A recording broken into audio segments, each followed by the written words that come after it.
Hi, my name is Lo, and welcome to the Romance Seriously podcast, where I take a serious look at romantic movies. Today's film is 2010's Letters to Juliet, starring Amanda Seyfried and Christopher Egan. Seyfried plays Sophie, who is, as expected, overlooked by everyone. She's a fact-checker at The New Yorker. Oh god, remember when people had to prove things were true before publishing them? Who dreams of moving up and becoming a writer. Meanwhile, her chef fiancé is more excited about the local food than spending time with his fiancée while on a pre-honeymoon in Verona. Which, fair enough, local Italian food, but she's miserable and he doesn't notice. Eventually, Sophie stumbles upon the secretaries of Juliet, women who answer the letters left at Juliet's home. Fun fact, they're a real thing. Personally, I think asking a fictional 14-year-old for love advice is a choice, but you do you. Eventually, Sophie finds a letter that's 53 years old, from a woman wondering if she should run off with her Italian lover Lorenzo or leave him to please her parents.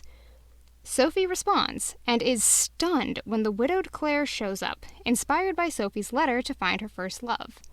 She brings along her disapproving grandson, Charlie, and along with Sophie's impeccable fact-checking skills to find the correct Lorenzo out of 74 possibilities, the trio set off to find Lorenzo again. Yes, despite the fiancé. In contrast to Sophie's romanticism, Charlie, an uptight Brit, is a realist, concerned that this adventure will end poorly, that Lorenzo will have died or be married and break his grandmother's heart all over again.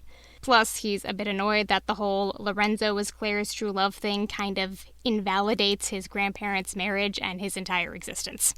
Cue the bickering, because it's not love if there's no bickering. Sophie and Charlie's hostility begins to thaw, and they eventually start flirting as they work their way around Tuscany, culminating in a kiss. Yes, despite the fiancé.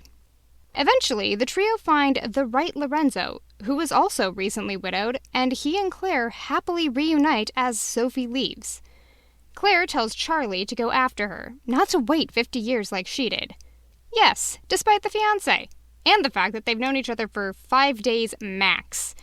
Thankfully, Charlie has a functioning moral compass and decides to back off when he sees Sophie with said fiancé.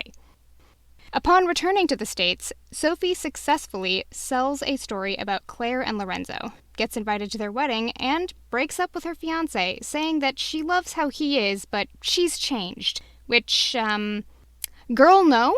He's a douchebag.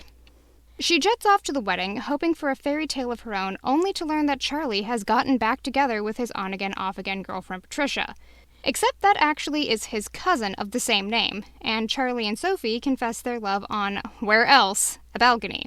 They kiss, and presumably live happily ever after, once they figure out the whole which side of the Atlantic do we live on thing. Letters to Juliet is a very of-its-time romance. It couldn't be more 2010 if you tried. You've got bickering leads, underappreciated women, and a plethora of absent parents. 2 are dead and 1's missing, and 3 rom-com jobs. A chef, a writer, and an upper-class English barrister. And all of them have way too much money. I mean, I can give a pass to Charlie and Claire, who are implied to be old money, if not aristocracy, but somebody explain the fact-checker who lives in New York, A, affording a last-minute trip to Italy, and B, renting an Audi. And yet, this is a really cute movie. Moreover, it's a really sweet movie. It's a movie that's not trying to instill great passions or live rent-free in everyone's mind.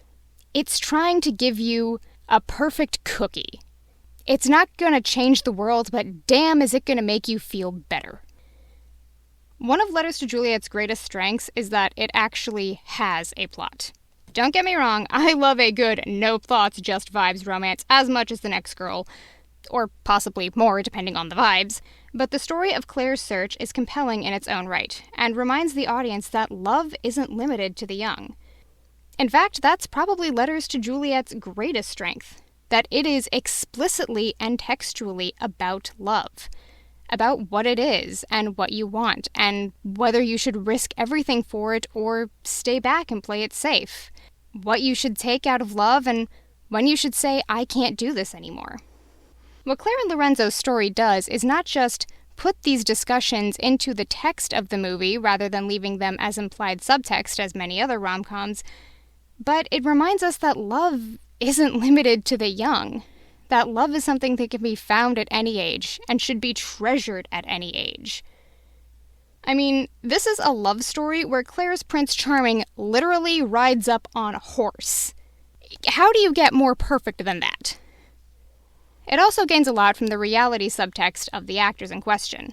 Claire is played by Vanessa Redgrave, with Lorenzo played by her real-life husband, Franco Nero. Her real-life husband, who she married in 2006, but first met and fell in love with in the 60s. Redgrave and Nero first met in the 60s on the production of Camelot. Fell in love, had a child, but eventually separated. Decades later, they reunited and fell back in love, and are still happily married to this day.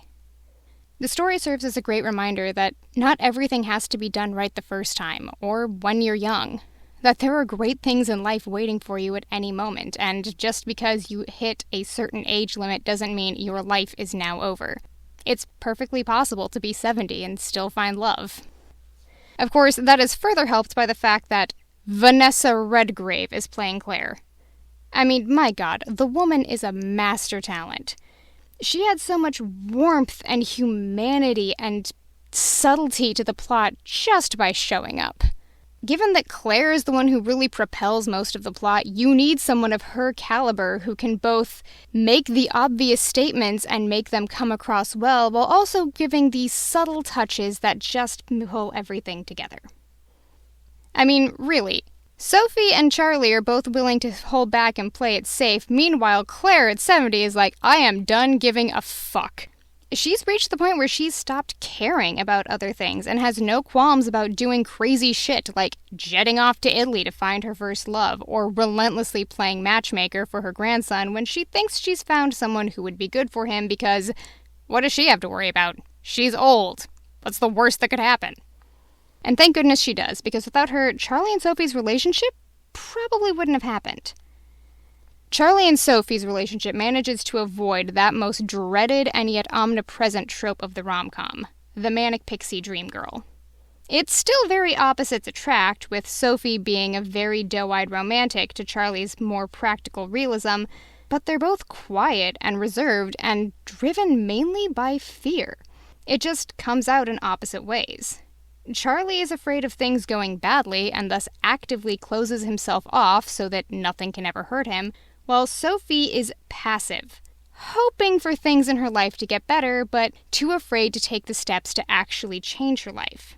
Without Claire, they probably wouldn't have gotten together because they're too afraid to act on their emotions. But rather than this being a weakness of the writing, their shyness and their reservations helps give the sweetness and sincerity to Letters to Juliet that a lot of rom-coms lack because they're acting like real people. I don't know about you, but I wouldn't be really keen to rush into a relationship with someone I knew for 5 days. It's insane. You don't know this person. One of you is going to have to move across an ocean. There are a million things that can go wrong. And being afraid of it and saying, no, that's too big of a risk and I'm not doing that is the normal thing to do. So when we see Charlie and Claire acting on those same reservations, it makes them feel more real. And it also emphasizes just how brave they are when they decide they are going to go after love. That they're not going to wait 50 years and spend the rest of their lives wondering what if, but they're going to do it now. Because they already feel like real people, it helps that act of passion and love come across that much better. Because it's not something that movie characters would do, it's something now we can see ourselves doing. What would it take for us to do that? And it makes the escapism feel all the more real in that it feels a little closer to reality. Again, the relationship between Charlie and Sophie isn't the kind of raw passion that you see in a lot of more current romances, fueled by lust and anger. Instead, they always come across as being more sweet. There's something distinctly old-fashioned about their relationship. Something that harkens back to days where things were just a touch more pure and simple. This is really emphasized by the wardrobe choices. Charlie and Sophie always coordinate. They don't match, but they do mesh.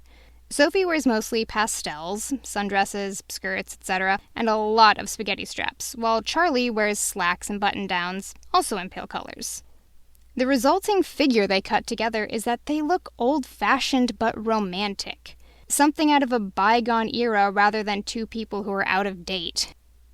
Even when they wear darker colors, they're both wearing them. Again, looking like a couple without being a matched pair. Add in the fact that Claire is always wearing white, except when she gives up on finding Lorenzo, to emphasize the innocence of the first love she's chasing, and it just adds to the sweetness of the story. Then there's the scenery itself.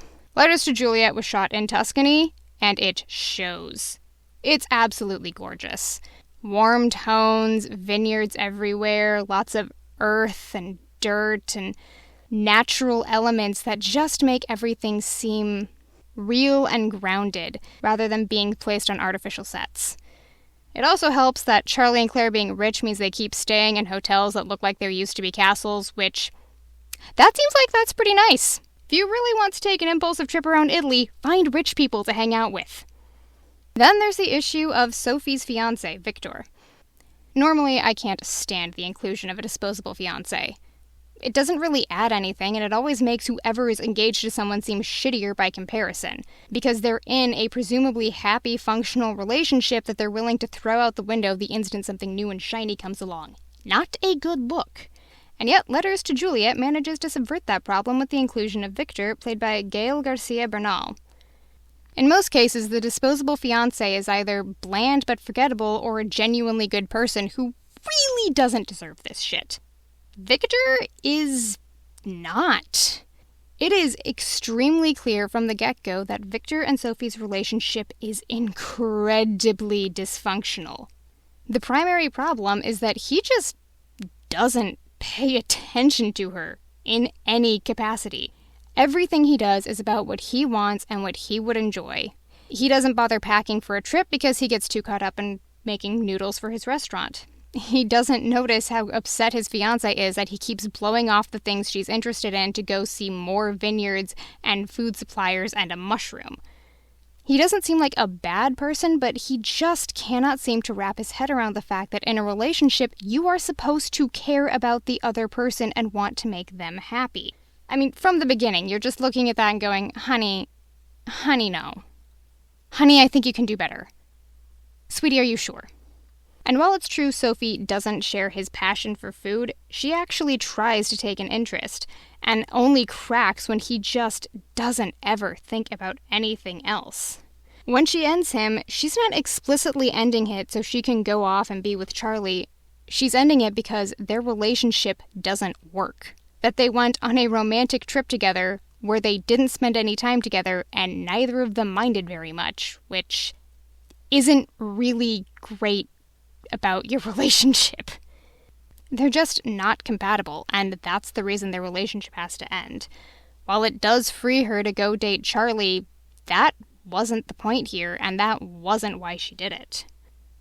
Rounding everything out and just adding the cherry on top to Letters to Juliet are the music choices. They are perfect. This is one of the best soundtrack movies I've ever been able to think of. Opening song, You Got Me, is sweet and gentle and sets the mood perfectly. The Italian cover of I'm a Believer that plays during the Finding a Lorenzo montage is hilarious. The use of Love Story as Sophie jets off to Claire and Lorenzo's wedding is a touch on the nose, but it's also a perfect choice, especially when you remember that Love Story has one of the best bridges of music in the 2010s. Fight me on this. Closing track What If by Colby Calais is an absolutely perfect choice. Not only is it a great love song, my opinion, the third greatest love song of all time, but it is the perfect thematic choice, being entirely about what if, and not being afraid of those words anymore, of saying, we're going to do this, take this risk, and find out if this is real or not. Given that this is an entire movie based on what if and regrets, it's hard to think of a better choice to end it with. In the end, Letters to Juliet isn't trying to reinvent the wheel. It's trying to succeed in an established formula, and it does. Pretty damn well. I don't think this movie lives rent-free in anyone's mind. I'd be kind of surprised if anyone said this was their favorite movie of all time. But I'm guessing there's a lot of people who enjoy watching it, who, when they need something mindless to put on and just make their day a little bit brighter, a little bit better, and a little bit sweeter, this is something they go to because it's dependable and reliable, and it doesn't make you think too hard for a nice sugar rush at the end. Sometimes things don't have to be great. Sometimes they can just be what you really need right then. Fun facts. Again, the Secretaries of Juliet are a completely real thing that is paid for by the city of Verona. Another good story about them is the YA novel The Juliet Club by Suzanne Harper. Thank you so much for listening. Please like, comment, subscribe, review, all those good things. Or find me at the Romance Seriously Podcast at gmail.com or at romancesrsly on Twitter. I'll see you next time.